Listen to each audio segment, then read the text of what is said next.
comment avoir une idée de business et le mettre sur le marché. C'est ce qui va se passer dans cette vidéo que vous allez suivre et comprendre les étapes et voir une idée rentable. Pas seulement avoir les idées, parce que seulement les idées ne suffit pas. C'est où vous avez ces idées et quel est le besoin de ces idées.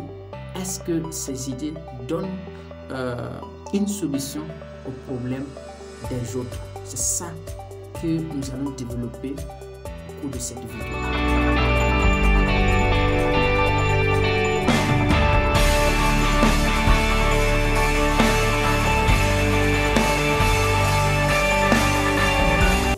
Salut les amis, moi c'est Soumaïla Ouedraogo, ravi de vous retrouver à nouveau encore avec un nouveau vidéo, encore avec des thèmes encore plus intéressants et concernant le développement. Donc ici aussi ceux qui viennent de nous découvrir, sachez qu'ici nous parlons de thèmes qui concernent l'entrepreneuriat, le développement et concernant tout le business en général. Donc vous pouvez abonner à notre chaîne et activer la cloche de notification pour ne pas rater. Et vous pouvez aussi nous laisser un commentaire de ce que vous avez pu tirer concernant nos vidéos. Merci beaucoup. Donc ici aujourd'hui ce que nous allons parler, c'est comment avoir une idée de business et le développer. Ok, parce que et pour pouvoir avoir de l'argent, il faut échanger contre quelque chose, il faut changer contre une idée que vous avez pour pouvoir mettre en pratique au développement, pour aider les autres. Donc, numéro 1, vous devrez vous poser,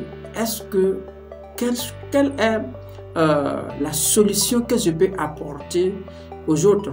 Quelle solution puis-je apporter aux autres pour l'aider dans leurs problèmes? C'est ça, parce que si vous avez l'idée, parce que c'est facile de trouver l'idée, mais est-ce que réellement votre idée répond? Parce que vous ne devrez pas trouver une idée qui vous plaît, mais une idée qui plaît, qui va résoudre un problème au sein de votre zone, dans votre pays, dans votre village ou dans votre ville ou n'importe où que vous êtes sur la planète. C'est ce que vous devrez vous poser, parce que l'idée seulement c'est facile à le trouver. Vous pouvez dire que vous allez vendre des téléphones portables, vous allez ouvrir un restaurant, vous allez faire des conférences, vous allez faire des formations en développement personnel, vous allez faire de l'élevage, de l'agriculture. Tout ça c'est des idées que vous pouvez développer. Mais maintenant, lorsque vous avez l'idée, posez-vous les questions.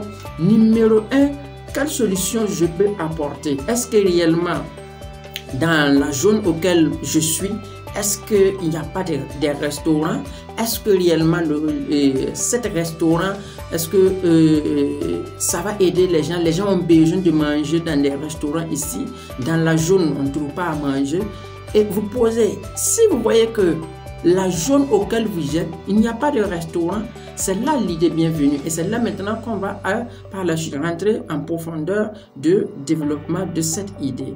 Ou bien vous voulez par exemple vendre des téléphones portables. Est-ce que réellement dans la zone auquel vous êtes, est-ce qu'il n'y a pas de vendeurs de téléphones portables? Est-ce que réellement les gens ont besoin d'acheter des téléphones portables? Est-ce que c'est une zone auquel on a besoin de ce que vous vendez? C'est ça qui est important, parce que si vous vous lancez sans vous poser ces questions et que parce que vous aimez le travail seulement ne suffit pas. Non. Est-ce que les gens aiment ce que vous faites? Parce que est-ce que les gens ont besoin de votre service? C'est à partir de là maintenant que commencent les bonnes choses. Deuxième des étapes, c'est votre cible.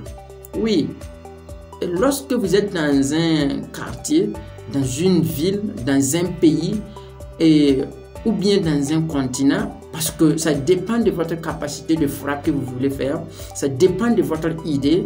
Est-ce que réellement, votre produit que vous allez mettre sur le marché, votre produit que vous allez apporter à des solutions aux problèmes des autres, est-ce que réellement, c'est de quelle catégorie de personnes? Est-ce que c'est des gens de quelle certaine catégorie d'âge ou de catégorie de personnes? Est-ce que votre public cible, c'est des fonctionnaires? Est-ce que votre public cible, c'est des entrepreneurs? Est-ce que votre public cible, c'est tout le monde?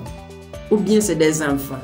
ou bien c'est entre peut-être 25 à 35 ans. C'est là et que vous devrez identifier, savoir ce que votre public cible veut de ce que vous allez faire. Et c'est à tout ça que vous devrez chercher à comprendre pour pouvoir vraiment développer. Imaginez que vous voulez vendre des téléphones, par exemple des téléphones iPhone, voilà, et que par exemple iPhone 13, iPhone 14, et que vous partez dans un quartier auquel vous savez que les gens qui sont ici n'ont même pas de réseau de communication. C'est un peu difficile pour eux parce que le réseau n'est pas adapté. Ou bien c'est un quartier auquel les gens se débrouillent et vous voulez vendre des téléphones de 700 000, de 600 000, de 300 000. Vous voyez que c'est mal parti parce que les gens ne peuvent pas, c'est pas votre public cible. Ça doit être dans des quartiers auxquels, c'est des quartiers bien en forme, auxquels c'est des quartiers, peut-être des gens aussi qui ont atteint certains niveaux en matière de finances. Et c'est de là que vous devrez cibler pour pouvoir lancer ces genres de business. Imaginez que vous voulez lancer un produit, par exemple, je sais pas, par exemple des biscuits. Voilà. Est-ce que réellement votre biscuit, est-ce que c'est pour des enfants, c'est des biscuits des enfants ou bien c'est des gens âgés? Il y a toujours que vous devrez identifier quel genre de catégorie de personnes votre produit est destiné. Il y a ce niveau que vous pouvez ajouter. Le dernier niveau que je vais vous ajouter maintenant, il y a ce qu'on appelle la transmission, la communication. Lorsque vous avez maintenant votre produit, lorsque vous connaissez votre public cible, comment on va vous découvrir? Parce qu'on ne vous connaît pas d'abord, on ne vous connaît pas. Donc, vous devrez savoir la communication, c'est important pour pouvoir donner le message à ces gens que voici ce que vous avez décidé de mettre en place pour eux. Ça, c'est la communication. Quels sont les moyens de communication que vous voudrez utiliser pour pouvoir promouvoir votre produit? Il faut que, est-ce que réellement vous allez passer par les réseaux sociaux? Est-ce que c'est avec bouche à oreille que vous allez utiliser manière pour pouvoir cibler votre public cible? Est-ce que réellement c'est avec radio, la télévision? Pour votre canal de communication, ça doit, parce que c'est là-bas la plus grande partie. Parce que si vous connaissez votre public cible, eux ils ne vous connaissent pas d'abord.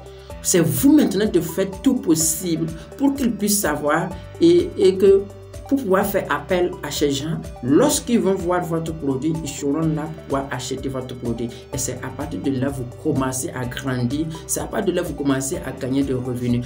Sinon, lorsque vous n'avez pas tout ça, et que peut-être vous avez une idée seulement et que vous commencez sans réfléchir à savoir dans quelle zone je suis, dans quelle situation je suis, quel est le public cible. Parce qu'il y a certains produits qui marchent ailleurs, mais ailleurs qui ne marchent pas. Et si vous avez toutes ces notions pour pouvoir mieux avancer. Donc, merci beaucoup. C'était juste ce que je voulais partager. Merci de suivre jusqu'à ici. Vous pouvez abonner, activer la cloche de notification pour ne pas rater une prochaine vidéo qui va bientôt arriver. Merci. Bye bye. À la prochaine.